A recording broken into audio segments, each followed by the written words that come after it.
5th chapter है हमारा organisation, संगठन कहते हैं हिंदी में।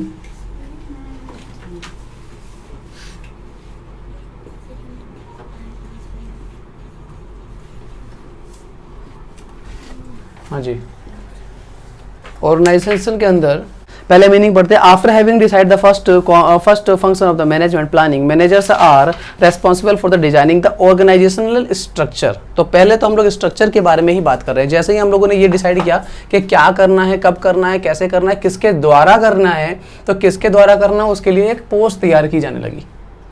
तो सबसे ऊपर हमारे बोर्ड ऑफ डायरेक्टर मान लेते हैं, उसके नीचे फिर सीईओज हो जाते हैं, उसके नीचे मैनेजर्स हो जाते हैं, डिपार्टमेंटल मैनेजर हो जाते हैं, फिर उसके नीचे फोरमैन्स हो जाते हैं या सुपरवाइजर हो जाते हैं। तो हर एक पोस्ट किसी ना किसी को दी जाएगी, उस पर्टिकुलर व्यक्ति को दी जाएगी। ऐसा नहीं है कि उसकी जगह कोई भी काम कर लेगा, वही व्यक्ति काम करेगा। उस पोस्ट के लिए वो एलिजिबल होता है, पढ़ा लिखा होता है, एक्सपीरियंसड होता है, ठीक है। तो इसीलिए उसको वो पोस्ट दी जाती है, ठीक है ना। तो हमें अब ये देखना है कि कौन सी पोस्ट किसको दी जाए। पहले तो ये देखेंगे कि पोस्ट बनाई कैसे जाए, कौन कौन सी पोस्ट बनाई जाए, कितनी पोस्ट रहेंगी। डिपार्टमेंट है तो हर डिपार्टमेंट अलग अलग पोस्ट तैयार की जाए, या फिर एक ही व्यक्ति 2-3 डिपार्टमेंट संभाल सकता है।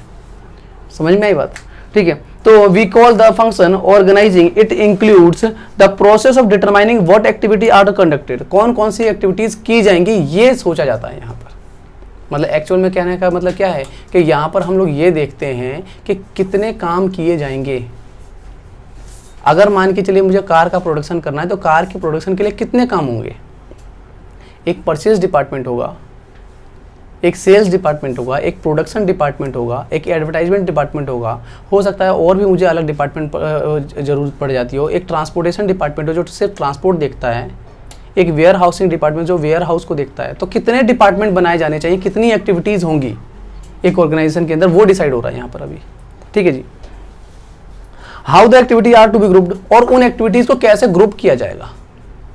अब इतनी सारी एक्टिविटी, एक जो जैसे कि हर एक पार्ट को एक अलग से पेंट करने का काम होता है, तो मैंने पेंट करने के लिए भी भाई अब इतना बड़ा काम है तो पेंट करने के लिए भी एक अलग से फैक्ट्री खोल रखी होगी, वहाँ पे सिर्फ पेंट होने का काम होता होगा। समझ में आई बात, ठीक है। एक जगह पे स्टिकर चिपकाए जाते होंगे पूरी कार के ऊपर, जहाँ जहाँ स्टिकर चिपकते हैं। तो क्या मैं स्टिकर चिपकाने के लिए भी एक अलग से डिपार्टमेंट बनाऊंगा, पेंट करने के लिए भी एक अलग से डिपार्टमेंट बनाऊंगा, जो जब पूरा तैयार हो जाएगा उसके ऊपर जो कपड़ा मारा जाता है उस कपड़े मारने के लिए भी अलग से डिपार्टमेंट बनाऊंगा। मतलब कहने के एक्टिविटीज़ तो बहुत सारी हैं हमारे ऑर्गेनाइजेशन के अंदर, बहुत सारी एक्टिविटीज़ होनी है ना। पर उन एक्टिविटीज़ के लिए, हर एक्टिविटी के लिए अलग से डिपार्टमेंट नहीं बनाया जा सकता ना। समझ में आई बात। मतलब कहने का है कि क्या करेंगे, उन एक्टिविटीज़ को ग्रुपिंग कर देंगे हम लोग। जैसे मैंने कहा कि एक वेयर हाउसिंग डिपार्टमेंट बना दिया, वेयर हाउस के अंदर रॉ मटेरियल, पेंट का रॉ मटेरियल, स्टिकर का रॉ मटेरियल, सबके रॉ मटेरियल मैंने यही डाल दिए। इसी तरीके से एक परचेज का डिपार्टमेंट बनाया, तो परचेज के अंदर सब चीजों के परचेज का डिपार्टमेंट मैंने उसी में डाल दिया। समझ में आई बात। फाइनेंस जो डिपार्टमेंट बनाया मैंने, फाइनेंस डिपार्टमेंट के अंदर जो चाहे किसी भी तरीके का खर्चा हो गया, या पैसा लाने की तरीका हो गया, भेजने का तरीका या इन्वेस्टमेंट करने का तरीका, वो यहां संभाल दिया। समझ में आई बात। मतलब कहने का ये है कि एक्टिविटीज तो बहुत सारी है हमारे पास का, पर हर एक्टिविटीज के लिए एक अलग से डिपार्टमेंट बनाएंगे तो उसके ऊपर एक मैनेजर रखना पड़ेगा। इतना काम नहीं है जितने कि हमारे खर्चे बढ़ जाएंगे। समझ में आई बात, ठीक है। तो जो मेन एक्टिविटीज़ है ना, उस एक्टिविटीज़ के अंदर सब मेन एक्टिविटीज़ है, जो छोटी एक्टिविटीज़ है उनको उसमें मर्ज कर देते हैं, और मर्ज करके और एक अलग डिपार्टमेंट बना दिया जाता है। एक्टिविटीज़ जो है वो मेन एक्टिविटी के फॉर्म में बना दिया जाता है। जैसे कह सकते हो इस तरीके से कि बहुत छोटी छोटी एक्टिविटीज़ थी, इनको मिला करके एक एक्टिविटी बना दी, इनको मिला करके एक एक्टिविटी बना दी, इनको मिला करके एक एक्टिविटी बना दी। कुछ एक्टिविटीज को मिला करके क्या है, एक एक्टिविटी बना दी।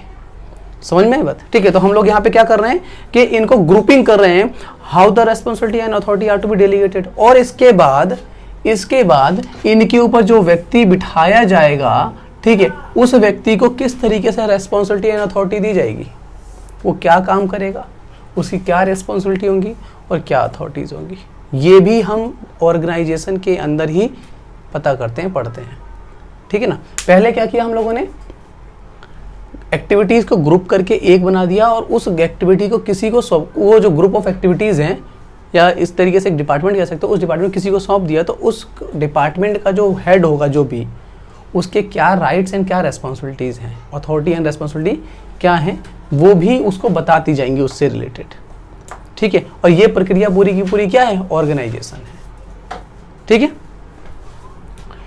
चलिए जी, फीचर्स ऑफ ऑर्गेनाइजेशन के अंदर एक बार डेफिनेशन एक बार और पढ़ लेते हैं। It refers to the process of defining the and grouping. क्या है, प्रोसेस है एक तरीके का, प्रक्रिया के रूप में अगर देखा जाए, ये मैंने ढांचा के रूप में बताया था, समझ में आई बात। प्रक्रिया के रूप में मतलब प्रोसेस की फॉर्म में क्या कह रहे हैं हम लोग कि एक प्रोसेस है, किस चीज की प्रोसेस है कि पहले बहुत सारी एक्टिविटीज को क्या करते हैं हम लोग, उसको ग्रुपिंग करके छोड़ सब मेन एक्टिविटीज में डाल देते हैं, और फिर उस मेन एक्टिविटीज को किसी व्यक्ति के अंडर में दे देते हैं, और उस व्यक्ति को हम उसकी अथॉरिटी एंड रेस्पॉन्सिबिलिटी बता देते हैं।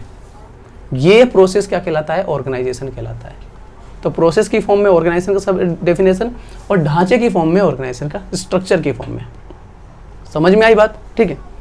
चलिए जी, तो grouping the activities and enterprises establish the authority and responsibility among them. ठीक है, अथॉरिटी एंड रेस्पॉन्सिबिलिटी बांटी जाती है। क्लियर हो गया डेफिनेशन, एकदम क्लियर, डेफिनेशन क्लियर हो गया। मैंने क्या कहा डेफिनेशन में कि हम ये ऑर्गेनाइजेशन जो है एक प्रोसेस है, एक प्रक्रिया है, जिसके अंतर्गत बहुत सारी एक्टिविटीज़ के अंदर जो हमारे ऑर्गेनाइजेशन के अंदर हो रही हैं, उन एक्टिविटीज़ को पहले छोटे छोटे ग्रुपिंग कर देते हैं, और उन ग्रुप एक्टिविटीज़ को जो हम किसी को सौंपते हैं तो उसको अथॉरिटी एंड रेस्पॉन्सिबिलिटी दे देते हैं। ठीक है, और यहाँ पे हमारा ऑर्गेनाइजेशन खत्म हो जाता है। ठीक है, ऑर्गेनाइज करना एक तरीके से, ठीक है ना। फीचर्स के बारे में बात करते हैं। ठीक है जी, पहला है आपका डिवीजन ऑफ वर्क। इसके अंदर सबसे बड़ी बात तो यही है कि काम को छोटे छोटे छोटे छोटे टुकड़े में, बहुत सारे टुकड़ों में बांट दिया जाता है। जितने छोटे टुकड़े हो सकते हैं उतने छोटे टुकड़ों में काम को डिवाइड कर दिया जाता है, बाद में उसकी फिर ग्रुपिंग की जाती है। ठीक है, तो डिवीजन ऑफ वर्क जो हम लोगों ने प्रिंसिपल में पढ़े थे, डिवीजन ऑफ वर्क, वो यहाँ पर फॉलो हो रहा होता है। मतलब कि आप एक प्रिंसिपल फॉलो कर रहे हो, इसका मतलब आप एक बहुत अच्छा काम कर रहे हो जो कि आपके ऑर्गेनाइजेशन को सपोर्ट करने वाला है। ठीक है ना, तो डिवीजन ऑफ वर्क जो है, on the basis, in other words, there can be no organisation without division of work. भाई आप किसी ऑर्गेनाइजेशन के अंदर अगर काम ना बांटो तो आप ऑर्गेनाइजेशन बना ही नहीं सकते, चला ही नहीं सकते। समझ में बात, बिना काम बांटे अगर चाहो कि मैं खुद ही सारे के सारे काम कर लूँ, आप कभी कर पाओगे वो काम? कभी नहीं कर सकते। ठीक है ना, तो सबसे पहला फीचर तो इसका यही है कि यहाँ पे काम बांटे जाते हैं। समझ में? अब तुम चाहे छोटे लेवल पे बात करो चाहे बड़े लेवल पे बात करो, ग्रुपिंग करने के बाद वाला बात करो, वो भी तो बट ही रहा है ना काम, किसी अधिकारी के बीच अगर वो हिस्से में जा रहा है तो। ठीक है ना, तो काम जो यहाँ पे बांटे जाते हैं। अगला है कोऑर्डिनेशन। काम इस तरीके से बांटे जाते हैं कि अलग अलग डिपार्टमेंट जो है वो एक दूसरे के साथ कोऑर्डिनेट करके, तालमेल बना करके चलते हैं। समझ में आई बात? Under the organisation different person are assigned different work but the aim all the person happen to the same.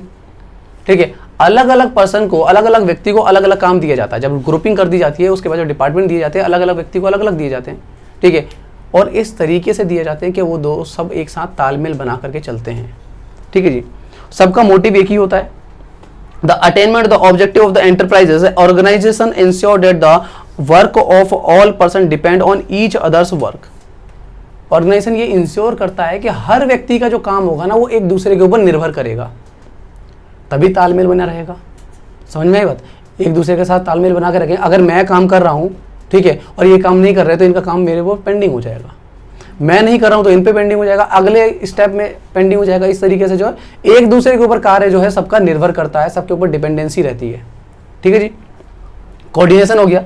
अगला है आपका प्लूरलिटी ऑफ पर्सन। प्लूरलिटी मतलब प्लूरल सेंस मतलब बहुवचन। ठीक है, एक अकेला व्यक्ति नहीं कर सकता, या भी इसको इस तरीके से कह सकते हो ग्रुप ऑफ पर्सन। इस पॉइंट को ऐसे भी याद कर सकते हो।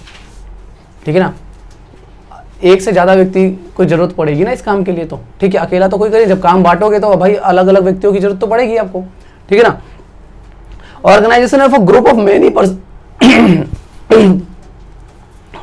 Organisation is a group of many person who assemble to fulfil a common purpose.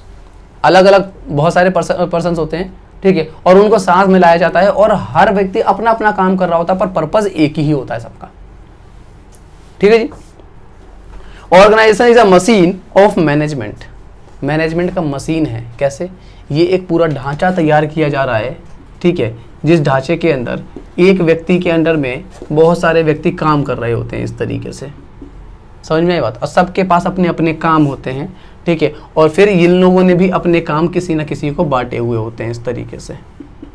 समझ में आई बात? इस तरीके से काम जो है बांट रखे होते हैं, तो सबके अपने अपने। तो ये क्या होता है, एक तरीके की मशीन बन जाती है। मशीन के अंदर जैसे कि कैसे हर एक पार्ट का अपना अपना कुछ काम होता है, कोई भी अगर मशीन देखते हो तो उस मशीन में हर एक छोटे छोटे पुर्जे का अपना अपना काम होता है।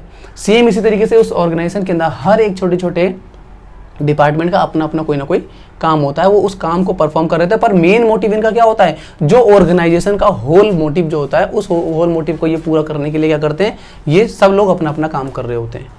इसलिए से क्या क्या गया ऑर्गेनाइजेशन जो है क्या होता है, एक तरीके की मशीन होती है। ठीक है जी। अगर जैसे एक मशीन के अंदर कोई भी अगर एक छोटा पार्ट अगर काम ना करे, एक छोटा सा पार्ट अगर ये काम करना बंद कर देता है, तब पूरे के पूरे ऑर्गेनाइजेशन के ऊपर इफेक्ट पड़ेगा। सेम इसी तरीके से अगर मशीन के अंदर कोई भी छोटा पार्ट ना काम करे तो पूरी मशीन ही नहीं चलती है। समझ में आई बात। या फिर किसी डिपार्टमेंट को या कोई छोटा डिपार्टमेंट या कोई काम जो है अगर परफेक्ट व्यक्ति को नहीं दिया गया जो उसके लिए एलिजिबल था, जिसको देना चाहिए था, अगर उसको नहीं दिया गया है, या फिर जो डिपार्टमेंट्स बनाए गए हैं वो सही से नहीं बनाए गए हैं, ठीक है, तो वो जो है काम नहीं करेगा। मशीन किस तरीके से एक्यूरेटली सेट की जाती है और उसके बाद ही जो मशीन वो प्रॉपरली चलती है। आगे बात समझ, इसलिए इसे मैनेजमेंट का मशीन भी कहा जाता है। ठीक है, पॉइंट पढ़ लें। अरे ये छूट गया क्या? Common objective there are the various part of an organization with a different function to perform but all the move in the direction is achieving the general objective। हर एक छोटे छोटे डिपार्टमेंट जो बनाए गए हैं ना, उनका अपना अपना कुछ ऑब्जेक्टिव होता है, पर इन जनरल सभी वो ऑब्जेक्टिव पूरा कर करके क्या होता है, इनका मेन मोटिव क्या होता है, जो ऑर्गेनाइजेशन का जो ऑब्जेक्टिव होता है उसको अचीव करना। अपना ऑब्जेक्टिव अचीव करते हुए क्या कर रहे होते हैं, वो उस ऑब्जेक्टिव की तरफ पहुंच रहे होते हैं जो ऑब्जेक्टिव ऑर्गेनाइजेशन का मेन ऑब्जेक्टिव है। ठीक है जी, कंप्लीट है।